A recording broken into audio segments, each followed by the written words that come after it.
Ladies and gentlemen, I have spent the day with the next President of the United States.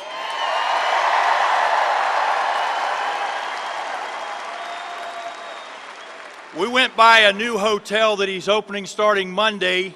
It's the old post office in Washington, D.C., where he has created, just with that specific project alone, 2,000 jobs.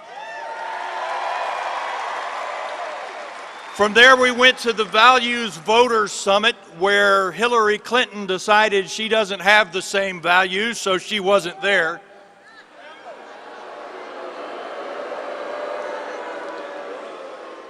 But I'm here to tell you, for too long, we haven't heard the truth from Washington, D.C. And you're about to hear the truth from a gentleman who speaks nothing but the truth.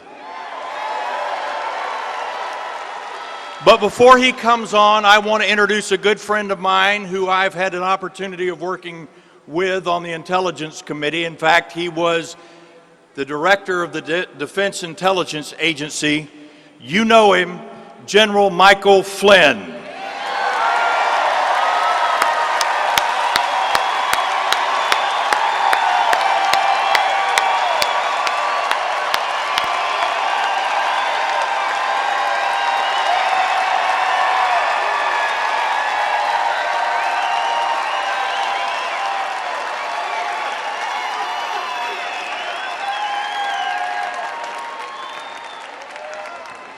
Wow.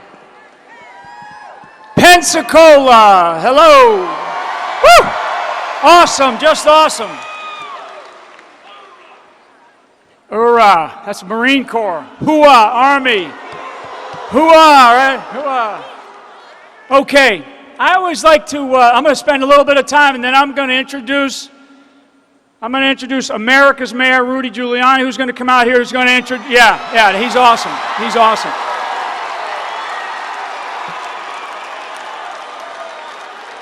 We're all trying to stay on time. We're all trying to stay on time here because we got a big night here for you to get the next President of the United States, Donald Trump, out here pretty soon. That's pretty hooah. You know, and I always say this when I introduce Donald Trump, especially at various venues and stuff, is the biggest problem with Donald Trump is he tells the truth. How y'all doing back there? Good. Okay, a couple of categories of people that I do like to raise. Number one is our military men and women. I mean, raise your hands, get it up there. Awesome, just awesome. You know, our military and our veterans and their families and the sacrifices and the commitment that they give to this country is so untold. People need to know more about it. I know this community down here has a gigantic military presence and a great veterans presence, but we need to get the word out to the entire country what our military does, what our veterans have done for our country.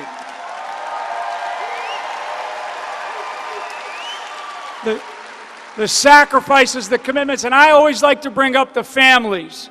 My family, I have a son who has served, who has done 3 deployments over in Afghanistan ourselves. So I mean, this is a family affair. This is a big deal. This is a big commitment for our country.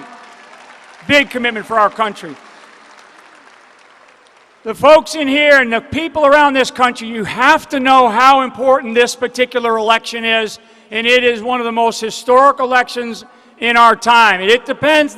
This election will decide which direction our country will go, not just for the next 4 years, but for the next 40 or for the next 400.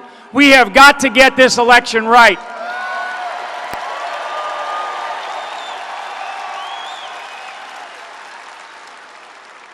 One other group that I like to do a shout out for, and that is our law enforcement professionals. There you go, way up there. Way up there.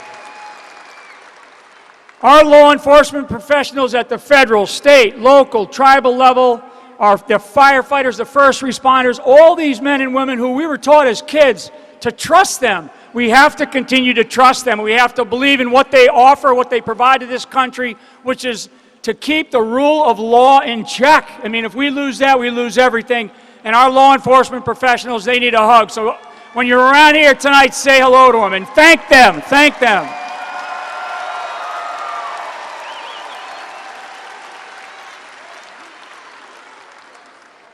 One other thing is that beautiful flag up there on the wall. Okay? I don't care what you want to complain about or how you want to complain or whatever it is that you want to do, but that flag stands for a lot of sacrifice, a lot of commitment. There you go.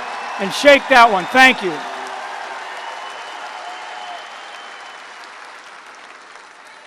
We have to respect it. And one of the things that I've always told the people that don't necessarily respect it is go up to Dover, Delaware, where we bring the caskets of our fallen heroes back home. And that flag is draping that casket, or those caskets, plural. You'll gain a newfound respect, not only for the flag, but for the sacrifices of those who have given the last true measure of devotion to this country. So we must always respect our flag, and I would just say, please, please get that message out to your communities, to your schools, to the teachers, everybody out there.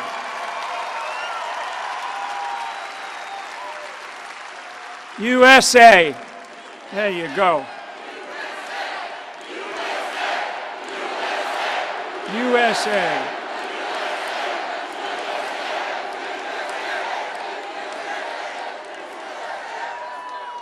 You know, a lot of people have complained about, the decisions to go into Iraq and the decisions to leave Iraq in 2011. The one thing that we will always honor is we will honor the sacrifice. We will honor the commitment of those who are ordered to go fight our nation's wars, no matter how poor those decisions are.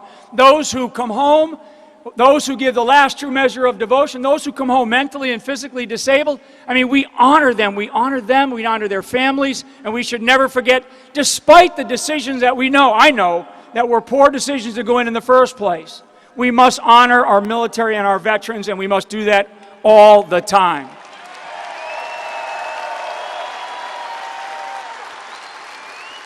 Okay, one last point, and this has to do with temperament. I've gotten to know Mr. Trump quite well, very well.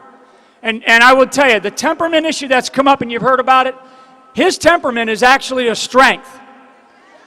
It is a strength because it's resolve. His temperament is about winning. It's about making America great again. It's about winning. It's about resolve. If somebody has a temperament problem, and that's somebody, you know who I'm talking about, you saw that in the Commander-in-Chief's town hall the other night. Hillary Clinton trying to answer for her unbelievable excuses over the email scandal. Exactly. And you're going to hear more about it. Sad. It's very sad. Very sad. So, ladies and gentlemen, what I'd like to do is I'm going to introduce you to America's Mayor Rudy Giuliani. Thank you.